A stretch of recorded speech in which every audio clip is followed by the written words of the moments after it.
بسم اللہ الرحمن الرحیم۔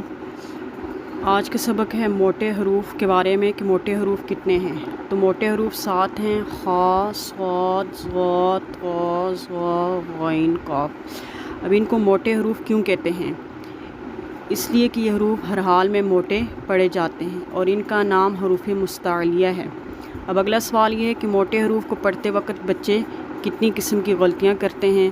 تو اس کا یا پھر یہ ہے کہ موٹے حروف کو پڑھتے ہوئے کتنی غلطیاں ہو جاتی ہیں۔ تو 2 ہو جاتی ہیں، ایک ہون گولپ کرتے ہیں اور باریک ہو جاتے ہیں۔ اگلا سوال یہ ہے کہ نرم حروف کتنے ہیں۔ تو نرم حروف 3 ہیں: ثا، ذال، ظا۔ ان حروف کو نرم حروف کیوں کہتے ہیں؟ اس لیے کہ یہ حروف نرمی سے پڑھے جاتے ہیں۔ سیٹی والے حروف کتنے ہیں؟ 3 ہیں: ذا، سین، صاد۔ حروف حلقی کتنے ہیں؟ 6 ہیں: حمزہ، ہا، عین، ہا، غین، ہا۔ اب ان کو حروف حلقی کیوں کہتے ہیں؟ اس لیے یہ حلق سے ادا ہوتے ہیں۔